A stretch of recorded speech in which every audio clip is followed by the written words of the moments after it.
In this video, I'm going to demonstrate how mechanisms are graded by using a sample test question, which would be found for a reaction in section 6.1b, the acid catalyzed hydration of an alkene, and in section 6.1c, the rearrangement of a carbocation.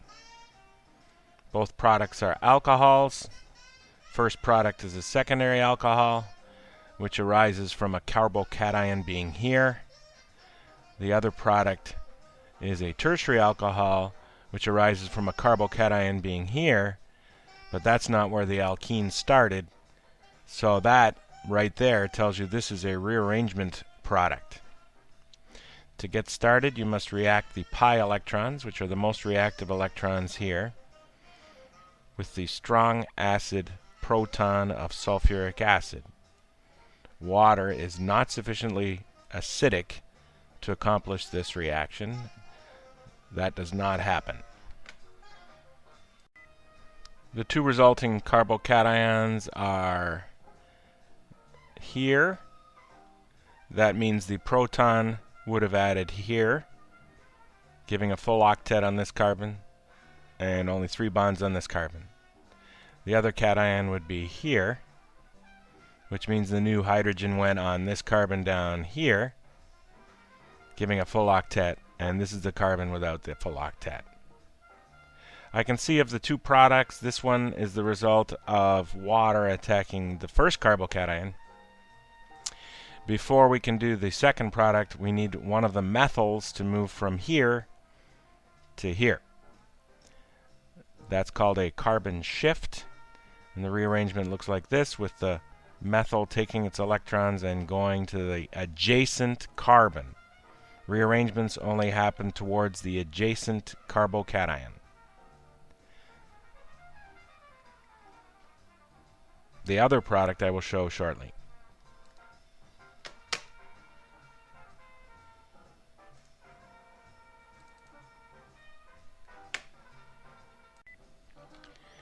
First carbocation will be attacked by a pair of electrons on the water.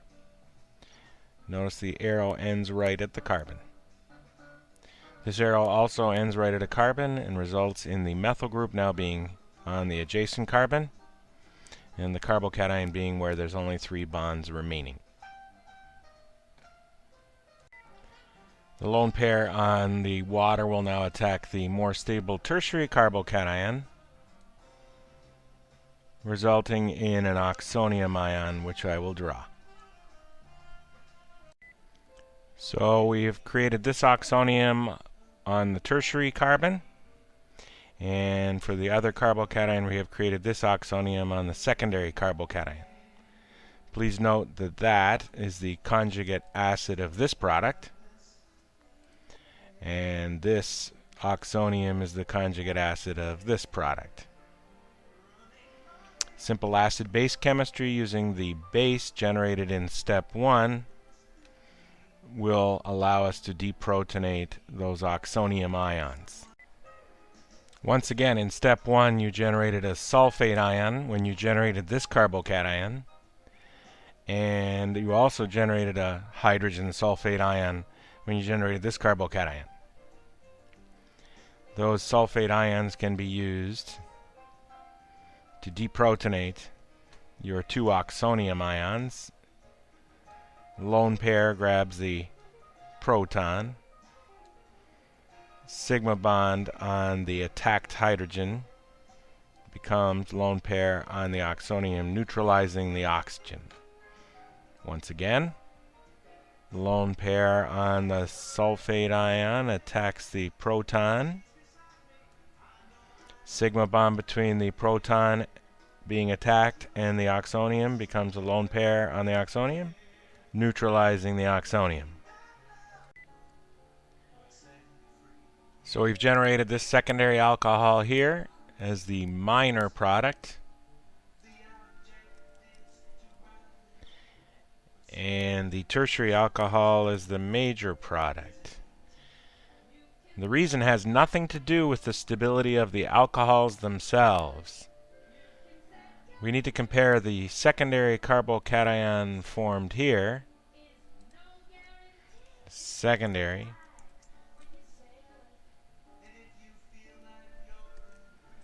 versus the superior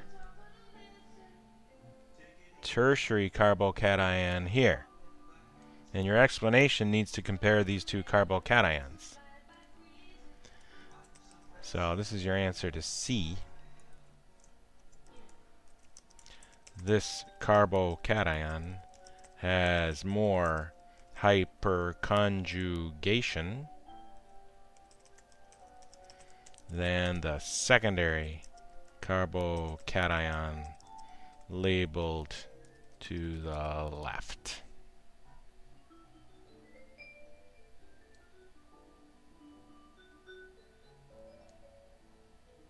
And just to be clear, this is a tertiary carbocation, which always has more hyperconjugation than a secondary carbocation.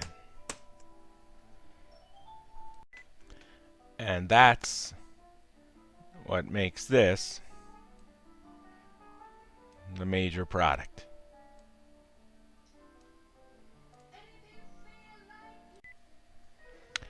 Here are 4 ways that you can lose points during reaction mechanisms.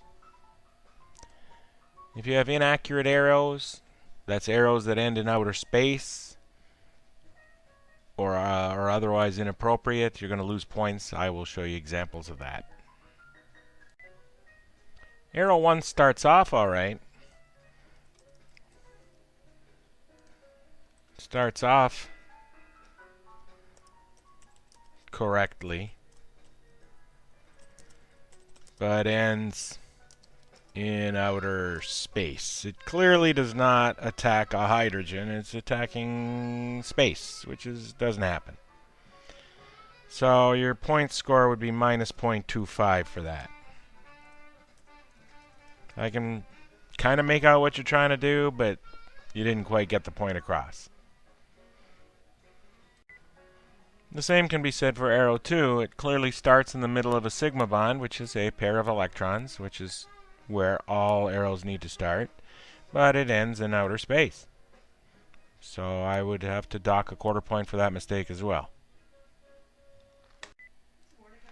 Here the arrow starts off in outer space, which is going to cost you a quarter point, and ends in outer space. Also, quarter point deduction. Here arrow 4 is okay, but arrow 5 is backwards. That is a more serious error, costing 0.5 points.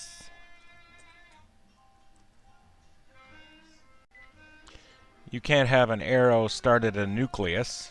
There's no electrons in a nucleus. And you can't have an arrow end at a pair of electrons. Electrons are not interested in electrons. They hate each other. So that's why that's a pretty serious error.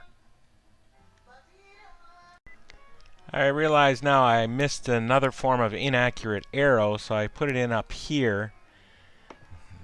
This arrow does not end at an atom.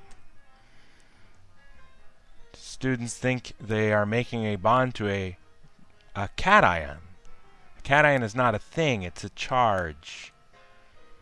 It's how an atom feels. Show me you know which atom is being attacked. So when we did the arrow correctly, it was over here, and it clearly reached the carbon. It did not stop at the cation. Missing intermediates is also a common thing I see. We'll see a student attack the carbocation like they should. Everything here is fine so far. But they'll say that this gives this product directly, and that's clearly wrong. The O here is bonded to 2 hydrogens, one on the left and one on the right, and here at the end there's only one bond to hydrogen, and you did not show how that bond broke. This would cause a serious loss of points. I will outline that. You would lose a whole point for not drawing this oxonium here, which would result after the arrows, or the arrow right here.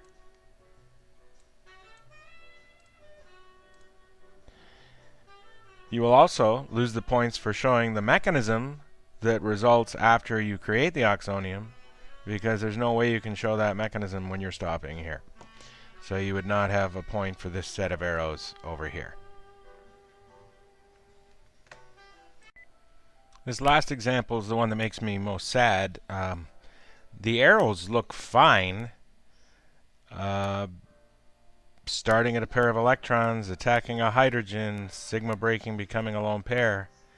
But in this student's universe, where unicorns exist, an acid with a pKa of 16, water, reacted before an acid with a pKa of -5, sulfuric acid. This is not real. It cannot be given any points. The student clearly saw a shortcut to get to the minor product a lot faster than the original mechanism, but faster doesn't mean it's right. So don't do this. I hope you found this video helpful. I'm sorry it went a little over 10 minutes, but I hope it was worth the extra time.